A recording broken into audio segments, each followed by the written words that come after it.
Hey, good morning, Eastern Oregon, and welcome to this April 9th version of AM Live on EOA, your connection to Eastern Oregon. We're glad that you're here with me. No Dodsey this morning. He's at a softball tournament in Lewiston, Idaho, LHS, and so it's a game.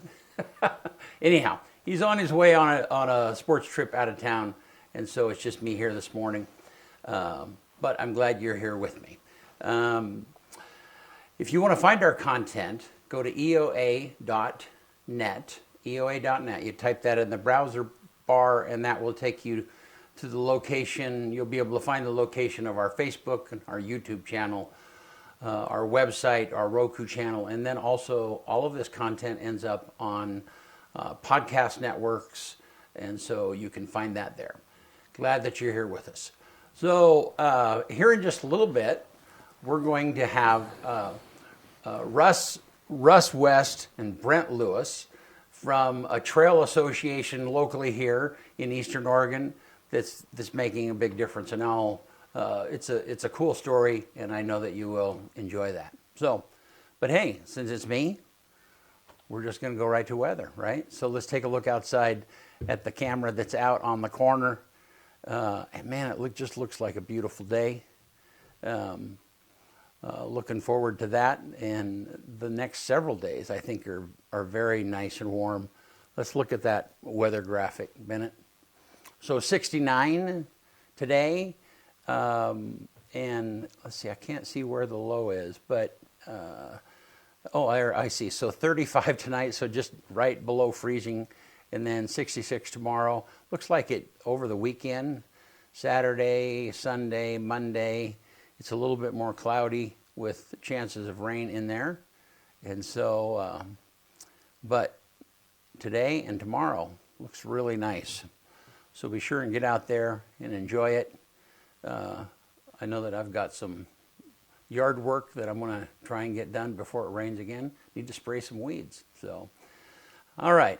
Well, hey, we're going to be right back in just a minute with our guest talking about trails here in Eastern Oregon.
All right, we are back with Brent Lewis and Russ West.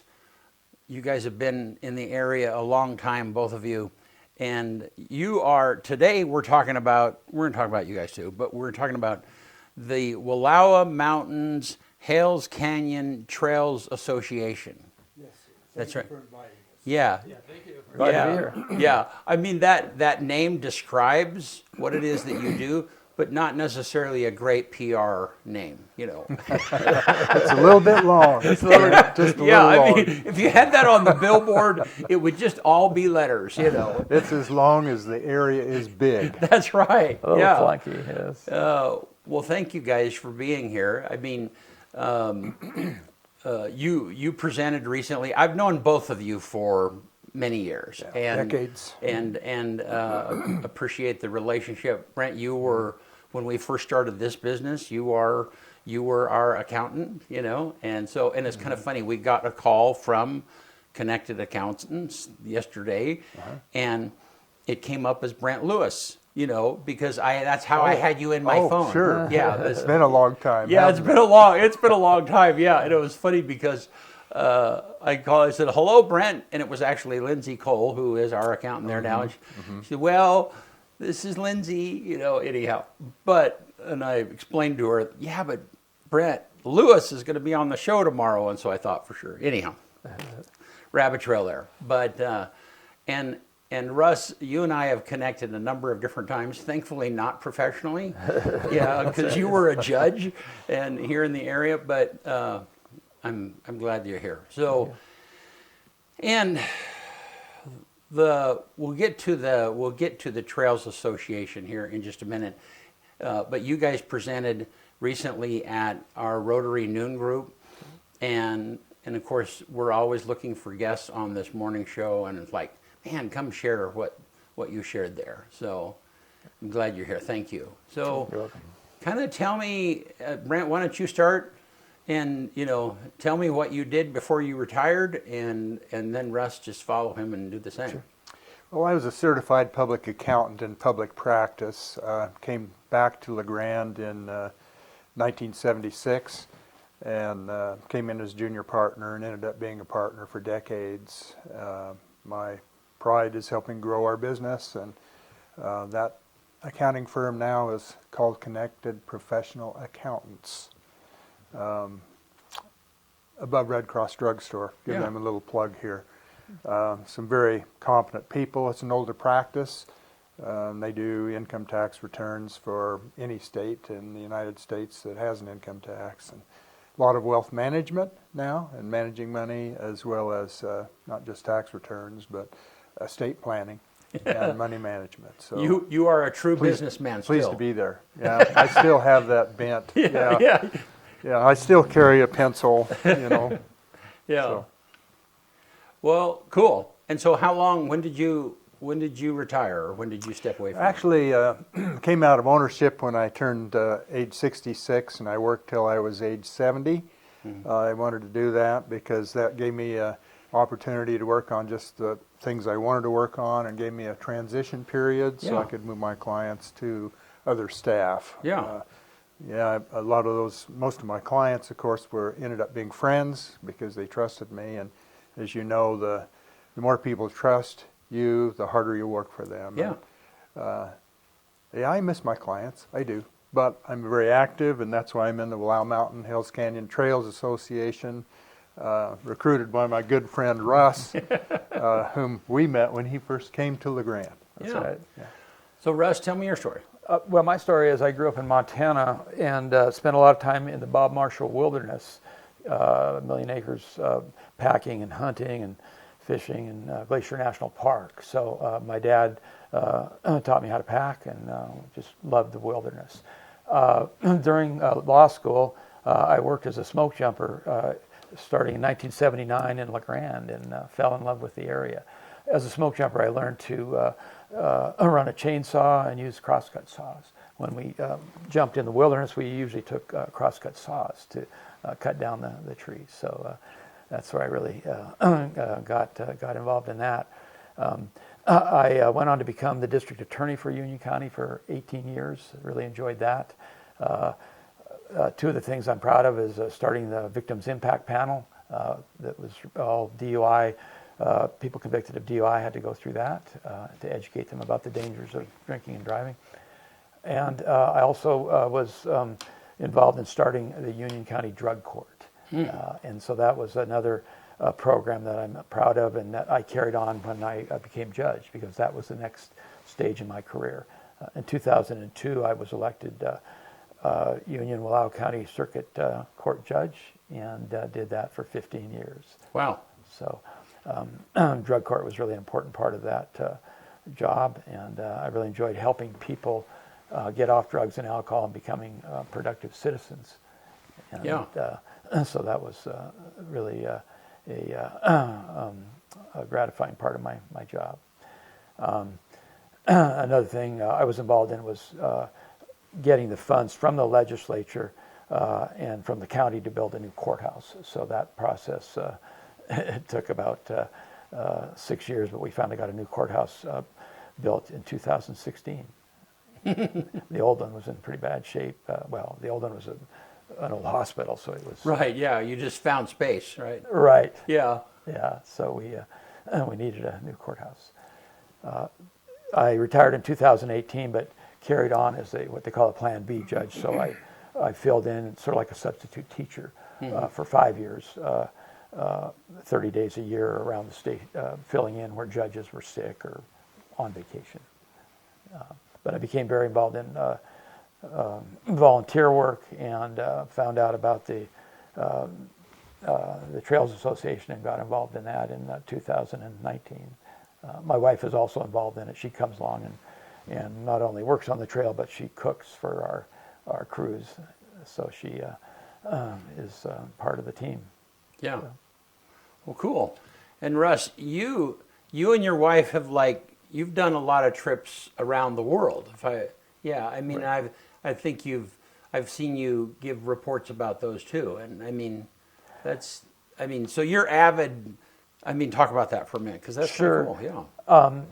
I have some friends that like to climb, and so in 2012 we decided we wanted to try to climb Mount Denali, Mount McKinley or Denali, whatever you want to call it. And in 2013, that was the 100th anniversary of the first ascent of Denali, and so we got to climb it that year. There was 5 of us, and we trained hard and didn't hire a guide. We guided ourselves, and we had good weather. We made it to the top in 2 weeks, and that's the tallest mountain in North America. Wow. Since then, we've climbed 2 more of the so-called 7 summits. The 7 summits are the highest peak on each continent. So in 2017, we climbed the highest peak in South America, Aconcagua, and then 2019, we climbed Kilimanjaro, which is the high point of Africa. So we love to climb, and those were just wonderful adventures.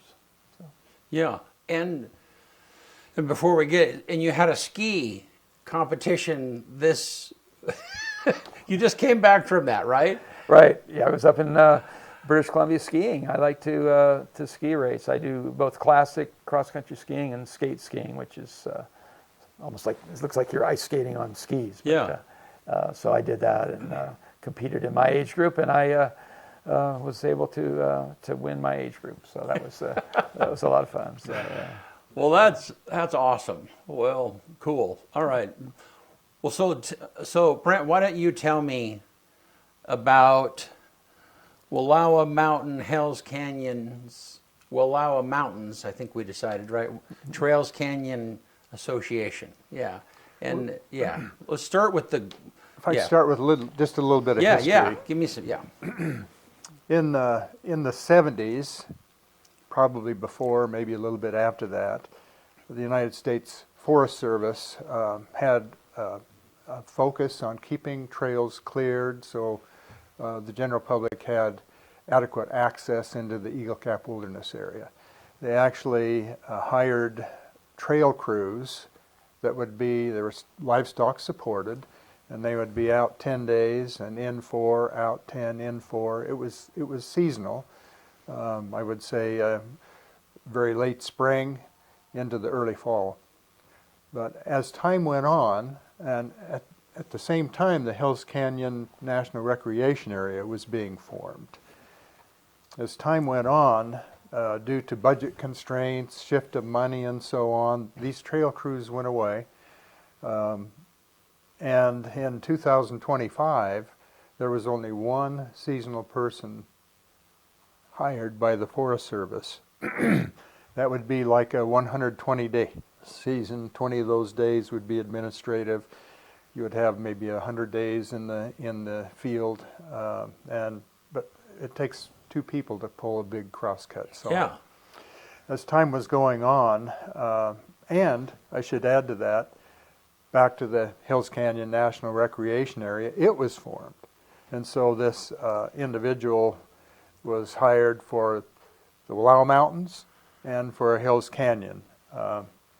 Hells Canyon has like 800 miles of trail, and Eagle Cap Wilderness, 300-400, Russ? 450, yes. A lot of trails, a lot of down and trees. the job of these people that were hired and the diminishing crew was to go in and in the spring, And maintain trails, which is which means removing downfall across trails, Okay. fixing washouts, Okay. doing what we call tread work, which would be water bars to prevent washouts, a lot of brush work. Yeah. And when I say brush work, that is using what we call loppers, which would be a hand clipper, Yeah. because brush continues in some areas growing over, what we use. growing over the Yeah. trail. Loppers. But what was happening was trails were not being maintained. And of course, the Forest Service publishes maps. And the maps show the trails in the Eagle Cap Wilderness Area and the Hills Canyon National Recreation Area. And so when you look at a map, the assumption is that, well, I can go from this point to this point. But as you can imagine, when people on some of these trails would plan a trip, they couldn't get through, especially with livestock.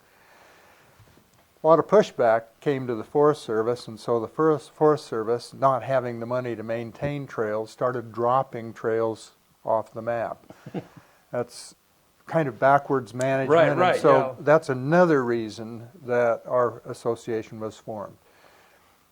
Prior to 2017, there were a number of individuals in the Forest Service. I don't know their names, so I can't tell you.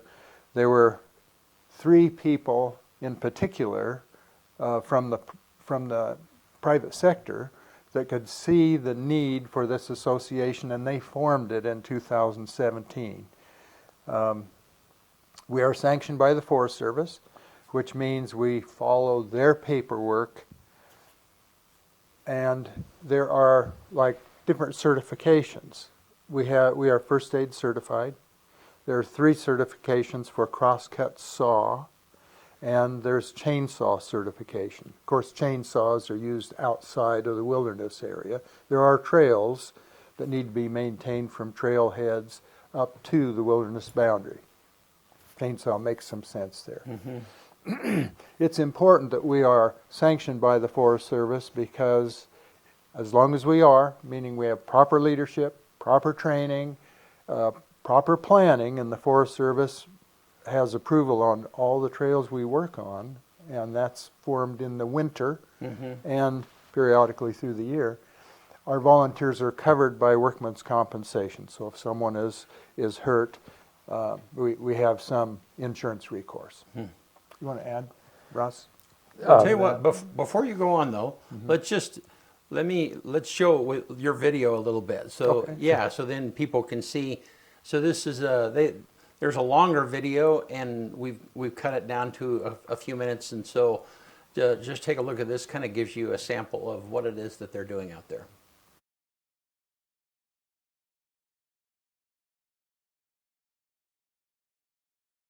Okay, go for it. Good started. Getting close soon.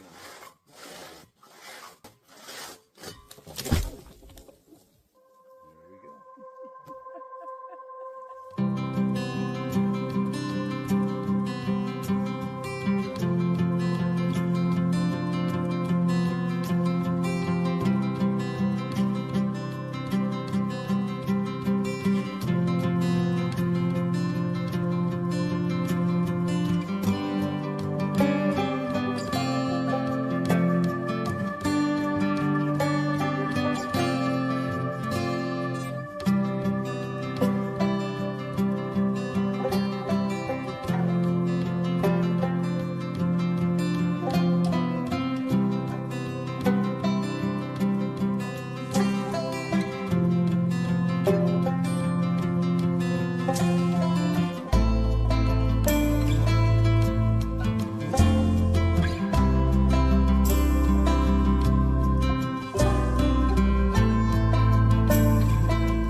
back. Thanks, you guys. And I don't know, do you want to give a plug for who helped put that video together? Well, we have a part-time executive director. Okay. And we have a part-time outreach coordinator. Nikki Beachy is the outreach coordinator, and she put the video together. Mike Hansen is our part-time executive director. He has such a depth of experience. He's a scientist, so he's so much fun to go along with because he knows so much about plants and wildlife and ecology. The environment. He's a wonderful compliment. We're so fortunate to have a good board of directors. There are 15 of us, plus these 2 part-time employees. Yeah, if I could say something about Mike, has a really good ability to administer our program because it involves a lot of administrative work, working with the bureaucracy, applying for grants, accounting, budgeting, recruiting, and using social media to recruit people to get the word out there. So he's very good at that, but he's also very good at actual trail work, running the saws, planning the cut to try to get the logs out of the trail, and using pulley systems to pull the logs out of the trail and do the tread work. So he has just been a wonderful addition to our Trails Association.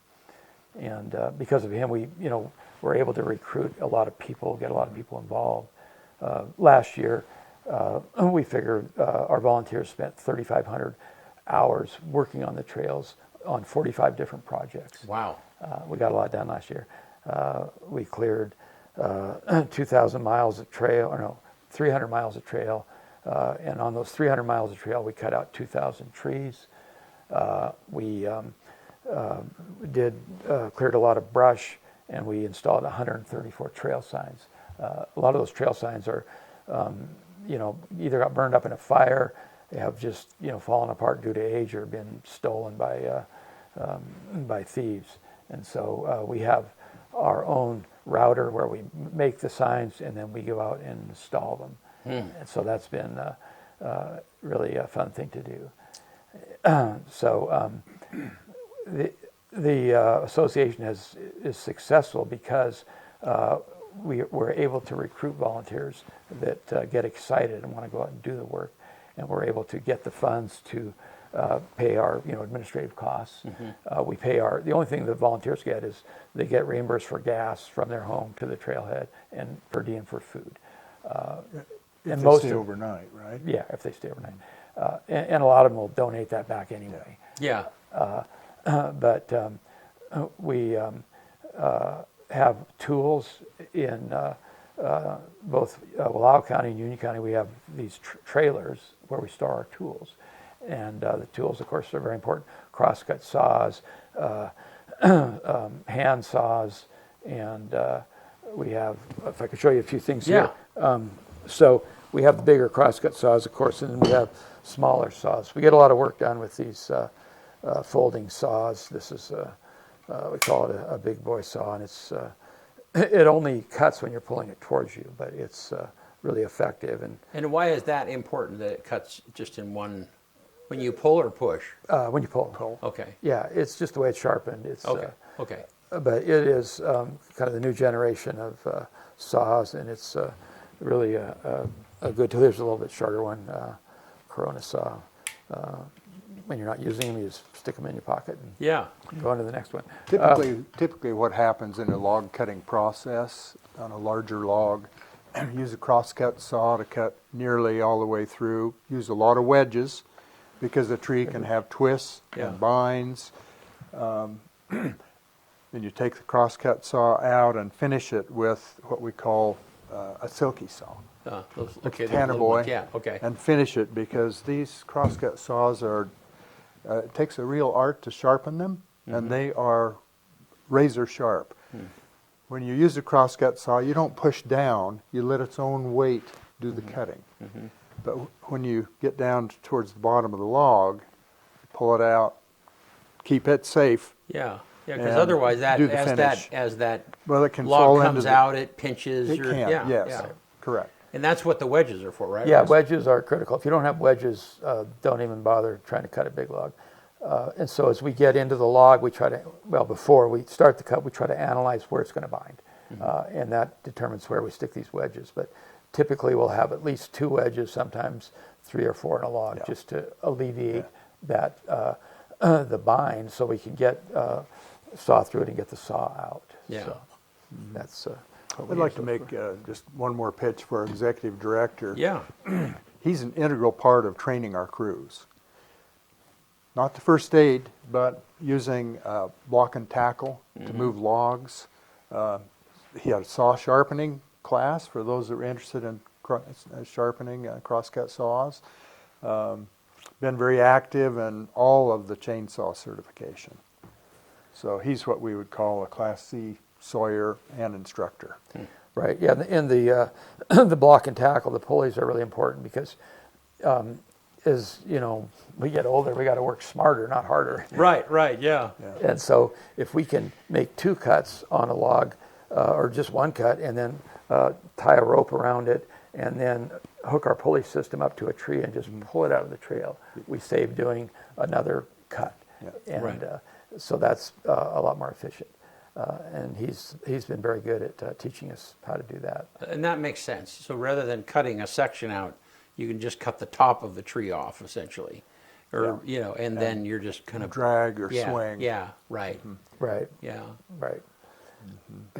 Now you mentioned crosscut training, and there's 3 levels of cross. I don't know. Yes. It seems like a little bit of a no-brainer, but clearly it's not. So help me understand. I mean, the wedges are a critical part. Help me kind of understand what's the training about. Well, the training is like the B. If you have a B certification, it means you can do you can cut logs that are not complex. Complex means there's different. There's several different binds. It's on a steep hillside. When you cut it, it's going to roll. Large tree, root wad. Class C is the top. Yeah, And it's basically the 3 levels deal with supervision. Go ahead. and so that's what the certifications are about. And there's some situations if the wind blows a tree over and it's got the big root wad on it, and then you cut through it. What happens when you get through it? That the butt end that's connected to the root wad will pop up. Right. Yeah. And a lot of people get surprised, like, wow, who would think that would happen? But it could be a dangerous situation. Right. Right. But one thing I want to clarify that at our presentation at Rotary, one of your members came up later and said, "Gee, I'd like to help, but I'm not trained in anything, so I guess I can't go." And it's like, no, you can still go on projects.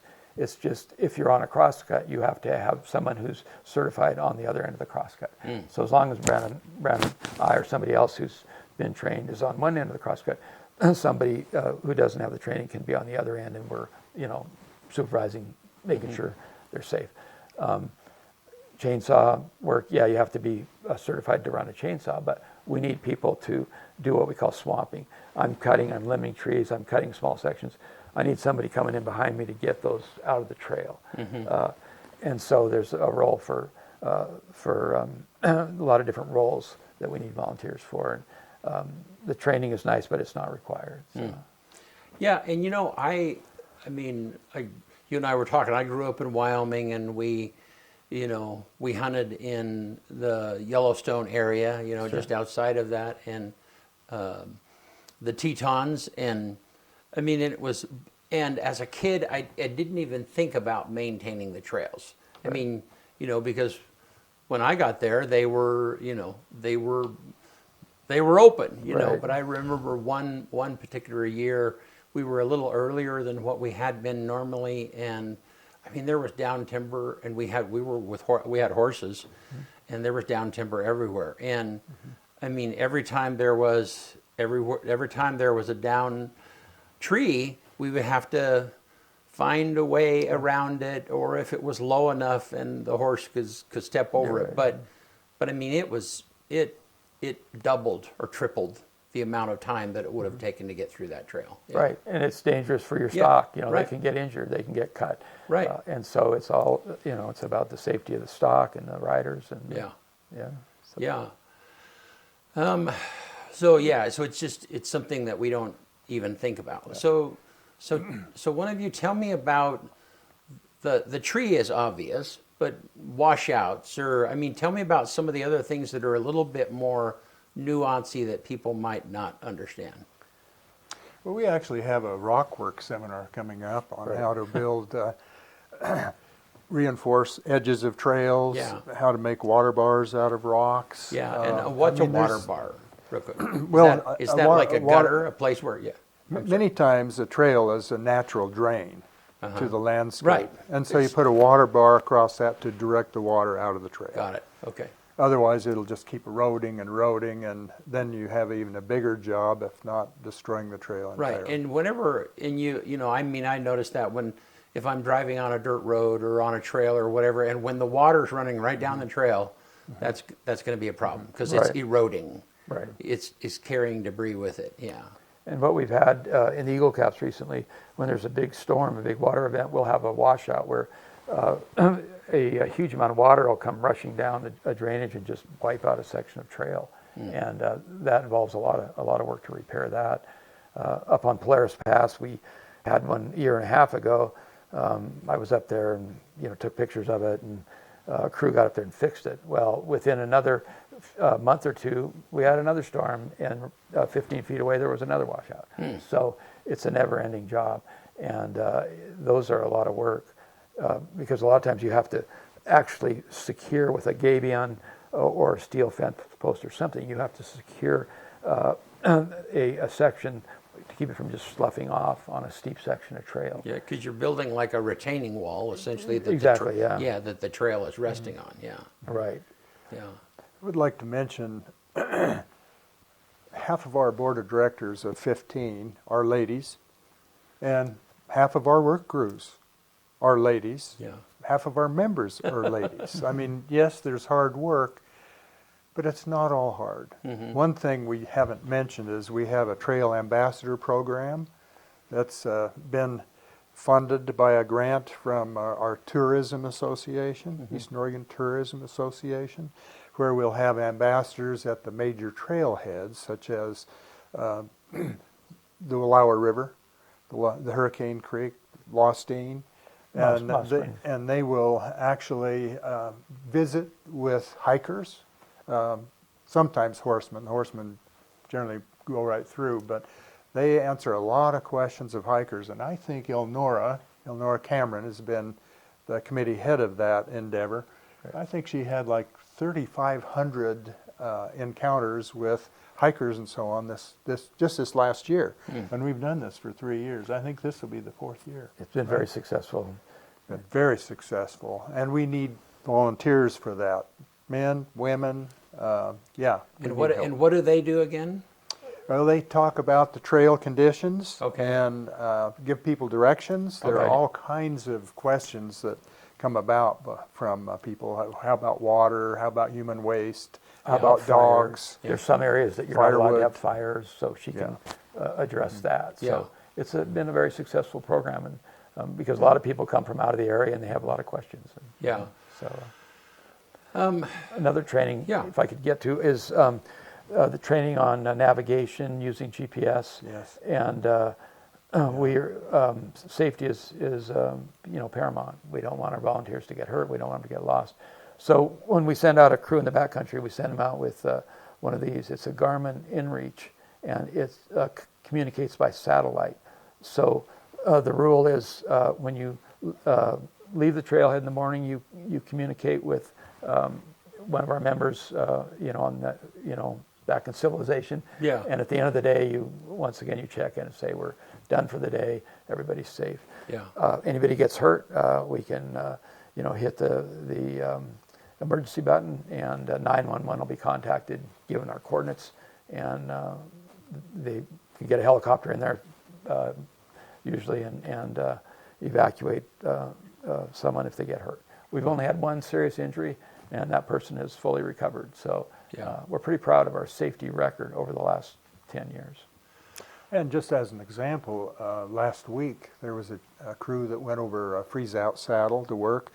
I think there were 3 or 4. One of them became ill, and by using the InReach, they were able to get back to one of the contact people in the association. There were like 8, but Mike, our executive director, was that contact and said, hey, Andy needs to come out.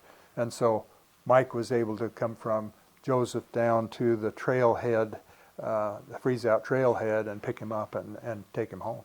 Huh. So yeah, we have a lot of protection, which is wonderful. Yeah.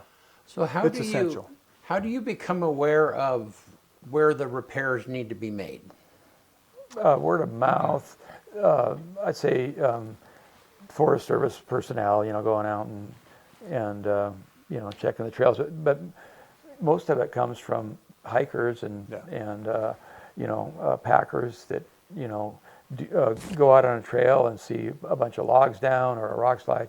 They get out, they call the Forest Service and say, hey, you might want to repair this part of the trail. And we have some real avid hikers in our board of directors too, and of course in our association. So to give you a couple examples, we haven't had a lot of snow this year, as everyone knows.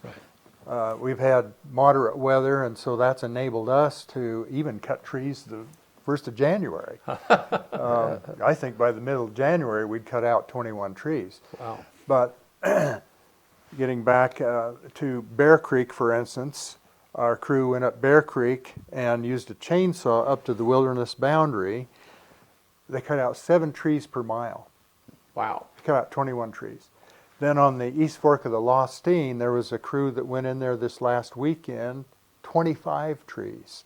What we're experiencing this year with the lack of freezing, the lack of snow, and high wind, we anticipate a lot more down trees this year than we've had in the past. the other thing is you've had major wildfires in there. In 2022, we had the Double Creek fire, and that was in the NRA and up there by Hat Point, and, on the bridge between the Imnaha and Snake River. It burned a lot of trees. And so 2 weeks ago, Mike and I went up and cut out trees from the freeze-out saddle trailhead up to freeze-out saddle. And we cut out 12 trees in 2 miles. So Wow. there was a lot, and a lot of those were killed by the fire. So that you just have, standing dead trees that are, can be a major hazard in a windstorm. That got, the top would get blown out of them, and we had to cut them out of the trail. A lot of those trees are yet to fall because those fires weren't that long ago. Double Creek, I'm going to say, 3 years ago, 2022. burned basically from Hat Point past Lord Flat, through that top and through some of the major drainages, the freeze-out drainage just being one. Cow Creek, Lightning Creek, the heads of those, and Horse Creek. That must have burned 20 miles. It did. And then the let's see, there was a fire in the head of the Imnaha. Mount Nebo. Mount Nebo. And so, those trees are burned, Right. and it won't take too many years, and they'll start falling like matchsticks. So Ponderosa pine is a fire-resistant species. So if the fire isn't super hot, a lot of those big trees will survive. You'll see a big cat face, where they were burning and then the fire went out. But that Double Creek fire in places burned so hot it just completely burnt the big trees in there. it was so hot it killed those big pines. It was incredible. 3 foot, 40-inch diameter pines with no limbs for 40 feet Wow. died because of the heat. Wow. And those will be quite a job to remove when they start falling. And you removed a couple there the other weekend. That was a chainsaw area, thank heaven. we like using chainsaws. Now, so go back for a minute, Brent, and talk about, so how does this, a lack of snow or it being drier, how does that make the tree more likely to fall? I mean, Well, of course, in the winter we have more wind. since we've generally than since in we've the had summer. a mild winter, does that make? But in does that some make of these areas, the trees are fairly shallow rooted because of the rock outcrops and rock okay, areas. don't have much root.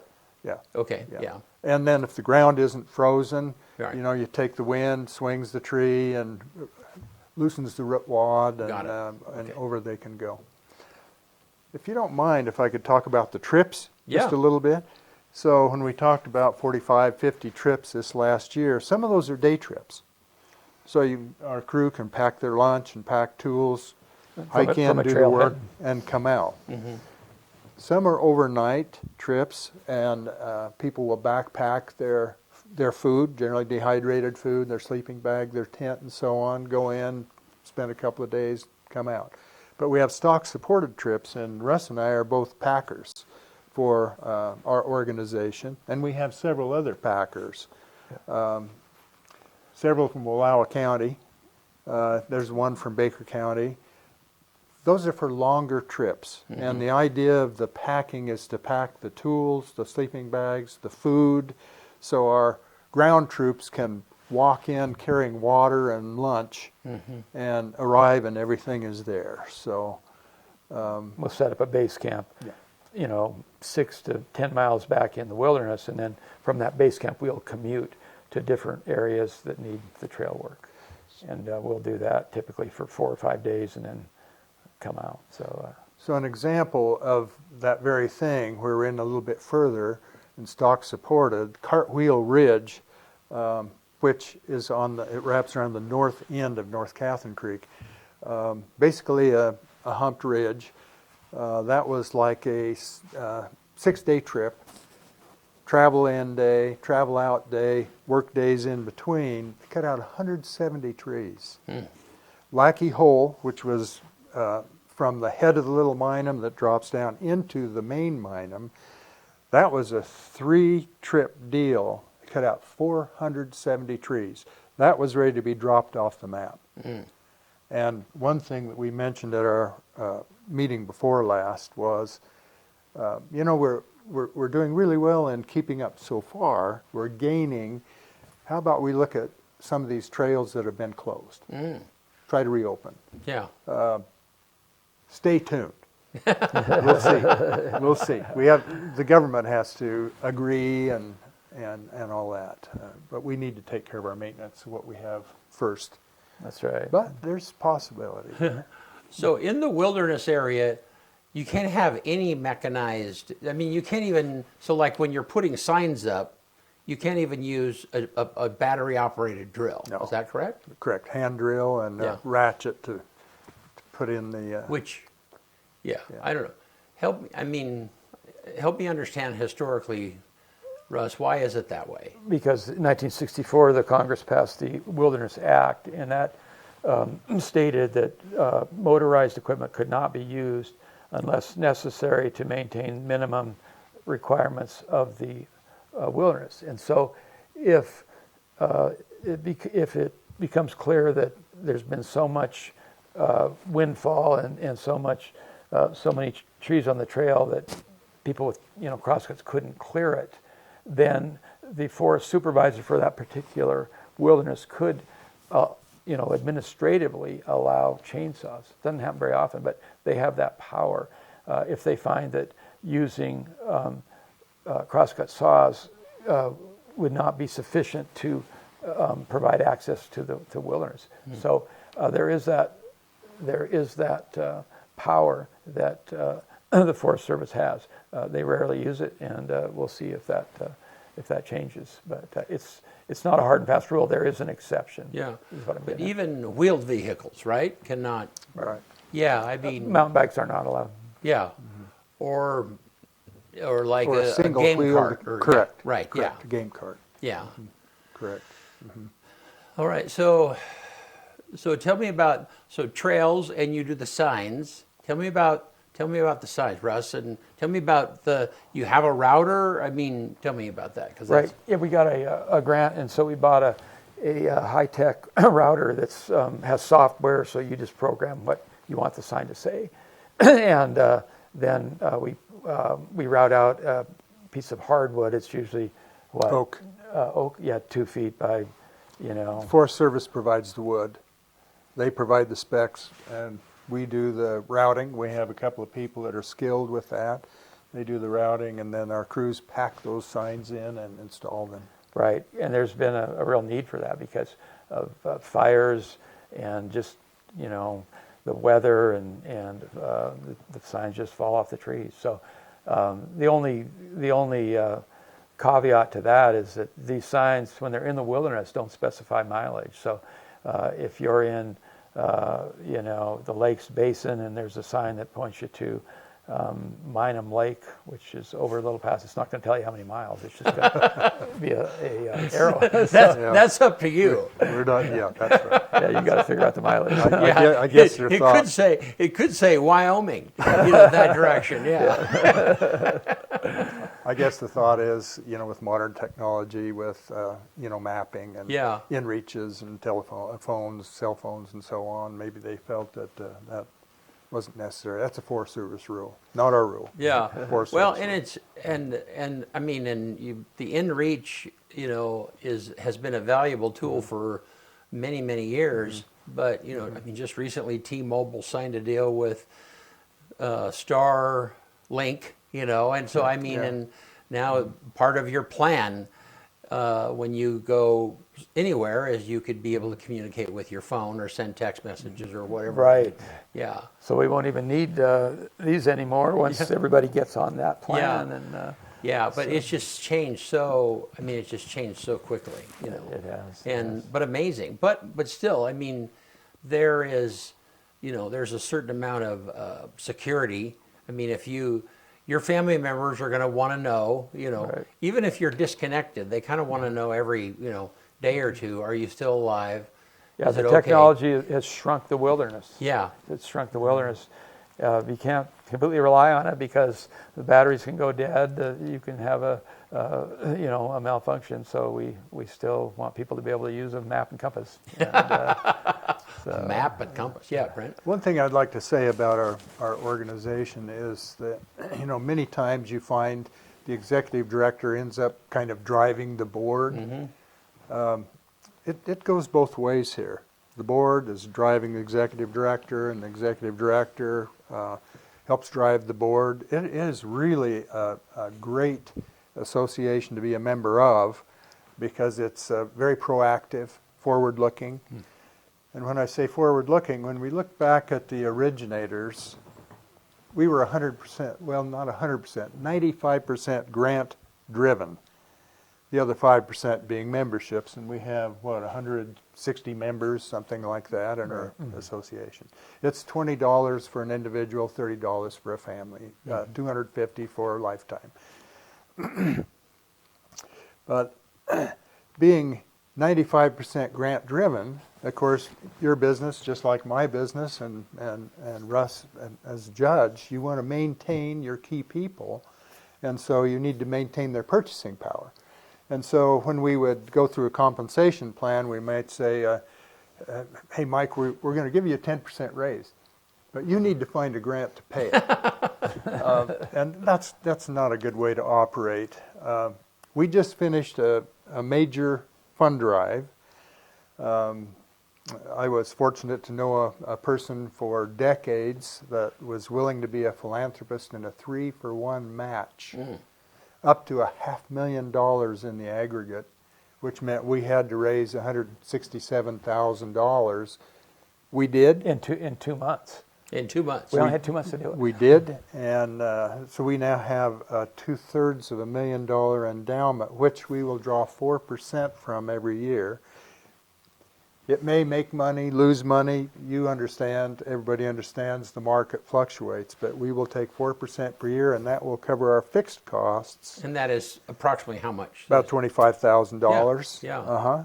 $27,000. So that will keep our outreach coordinator paid, and reduce hours, executive director paid, pay our rent, insurance, go down the line, while they're still applying for grants. It will keep us alive because there may be some years where we don't have any grants. And this came in at a key time because, again, the Forest Service, not only, and they're a very important partner. I'm just trying to indicate the culture that's happening in the Forest Service and the restraints they're under funding. We used to have substantial grants. Well, for 2026, the grants are very, very limited. Even that is is decreasing. So it was very important that we had this protection, so at least we could stay alive and not It's a spin huge- down to zero. It was a huge success, and wouldn't have happened without Brent. He knew the person and got her to commit to the $500,000. And our members and other people that had, we'd meet people out in the wilderness while we were doing the work, and they'd say, "Gee, we really appreciate this." And I'd get their email address, and then we'd email them, and some of those people gave money.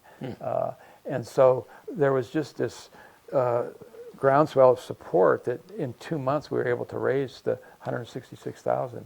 We had 251 contributors. Wow. 251. And one thing I think Russ and I are both proud of is this, the thrust of this started the 1st of September. And we ran a quick survey required by the philanthropist. We kicked the fund drive off about mid-November. We're trying to capture parts of 2 calendar years for income tax purposes, and the match ended January 31. We finished the accounting, all the thank yous, probably a month ago. We're done. It's invested, and I think where we're proud is if you approached it by committee, and committee, meeting, we probably still wouldn't have it off the ground. And Yeah. so, we pushed hard. Yeah. There was some internal pushback, but it was a success, and we're proud of that. Yeah, I have a saying in that committees are where good ideas go to die. That's not to say that we didn't have input. That's not always true, but that We had good input from our board of directors, Yeah. but they understood Yeah. that we needed to move on this. Yes, some people said, "Oh, you don't have enough time." I was worried about that, yeah. but it worked. Yeah, It worked. it did. So we were very fortunate. Yeah, we're obviously a 501c3, so Yes. everything's tax deductible. Yeah, So. good Yeah. point. Very good point. So tell me about. Well, we'll quit here in just a second. Tell me about the structures. I mean, there were a couple of pictures where it looked like a wood shed that you guys were working on, and then also like a kitchen area. I don't know. Talk to me about some of that other work that you do. Yeah, we have a member who used to work for the Forest Service and used to stay in these guard stations, because back in the day, in the 60s and 70s, there was guard stations everywhere, little cabins where Forest Service employees would live and work and have a presence out in the woods, and very, very important to make sure people aren't out there cutting down trees and poaching and that kind of thing. But anyway, a lot of these, most of them aren't used anymore. But this person wanted to maintain them because they were just falling apart. So we have a group of folks in our association that are committed to going out and doing maintenance work, clean up, pulling weeds, making the place look nice. Mm-hmm. The pictures you saw were aftermath of vandals going and vandalizing one of these structures, and then there was the after picture where they'd cleaned everything up and it looked good again. But it's just kind of a never-ending task to maintain these structures, and that's what our folks do that are involved in that part of the organization. So. Yeah, facility maintenance is another effort, and the Forest Service has a lot of oversight on what we can do there. Bridges are a big, Bridges. going to be a big focus. We're very proud of the BC Creek Bridge, which was 1.5 miles above the trailhead there at Wallowa Lake, and we fell a big fir tree, 36-inch fir tree, happened to be in just the right spot, cut it down with a chainsaw, winched it in position, and made a beautiful bridge. Thousands of people have crossed that bridge and had their picture taken because there's a waterfall behind it. It's beautiful. But 3 big rocks came down in October and smashed it into 3 pieces. So we no longer have a bridge there. It's right at the bottom of the chute, and they came right out of a rim way up there, and why us? Yeah. So At least we weren't there when it hit. Yeah. And they've looked at rerouting, and just the rerouting of the trail just didn't make sense. That was the area. So it looks like it'll be, we've received a grant for a helicopter lift to move a tree from off-site to that, and I think that'll happen maybe 27. Right. So There's always another project to work on. Job security. Yeah. So, well, before we quit, each of you tell me like your favorite moment or something funny that happened that kind of stuck in your mind, or I don't know. You have any memories, something like that? Lots of memories. Yeah, I think building that BC Creek Bridge was sort of the high point for me. And I remember Forest Service employee John Holmby, who's a very good faller, was going to cut this tree, and he had to cut it in just the right position. And it was right above a creek that was, if he fell, he'd fall 10 feet into the creek and get swept down the gully. So I insisted that he be put on belay. So I used my mountain climbing skills to, rope him up, and so if he fell, he wasn't going to fall in the creek. So he got the tree cut, and it went right where we wanted it to. So That's awesome. One thing I've really enjoyed, I can't get away from that skill set that I developed over decades as a CPA. I have enjoyed working with the executive director and trying to strengthen our association through transparency to our board, so that they're more informed of where we are and what we need, and time frames and so on. I feel gratification there from being able to actually help in a volunteer way. Other favorite moments, I love being a packer. It gives me an opportunity to use my horse and mules, and I get so much solitude out of getting out and riding and seeing the country and camping, and a fire after you've worked a hard day. It's a wonderful experience, and I think Russ and I would really encourage people that love the outdoors, please network with us. There are opportunities for you, and it doesn't have to be way back in the wilderness for a long period of time. It can be day trips. We're going to have several opportunities out of Moss Springs here for if people want to come up and help. We have a water project. We have 3 trails we're going to be working on. So go to our website and sign up for a project. Yeah, And we need help. Moss Springs is not, that's up above Cove. And Yes. from where we are in downtown LeGrand, you could be at the top of Moss Springs in a half an hour. Yes. Something like that. Yes. Yes. So- We need help. That's Yeah. And what is the website? Do you recall? Just that acronym, WMHCTA. Okay. Yeah, type it in, and it'll pop up, and it's very user-friendly. It has project maps, it has upcoming projects, it has all kinds of information. about the board, training sessions. I mean, Yeah. it's very, very thorough. So people could You can even see volunteer. this video. Yeah. The whole part of it is on So there. people could be in. They could also donate. They Yes. could donate and Yes. become a member, and Right. then their contributions are helping. That helps our keep it forward. operations. Yeah. We need money for operations. The grants are And just the somewhat numbers, tenuous. the more numbers we have as far as members, that helps us with the Forest Service and Yeah. with our efforts. We cannot understate how important partner the Forest Service is with Yeah. us. That's right. I Yeah. mean, they're under a number of restraints in funding, and our recreation people that we work with in the Forest Service are so important, and they're really trying to help us as we're trying to help them. So it's been a wonderful relationship, and we intend to keep that strong. Awesome. Well, Brent and Russ, thank you so much for being here with me this morning. Yeah, thank you for having us. It's yeah. been great talking to Appreciate you. that. Yeah. We love Thank talking you. about our Trails Association. It's Yeah. our passion. Yeah. is. Well, awesome. And also just thank you for your contribution as professionals over the years to just make a difference in Eastern Oregon. Yeah. Thank you. Really Thank you for those kind words. We Yeah. love to give back. Thank Yeah. you. Yeah. All righty. Hey, thank you guys for being here. Really appreciate it. We'll see you next Tuesday.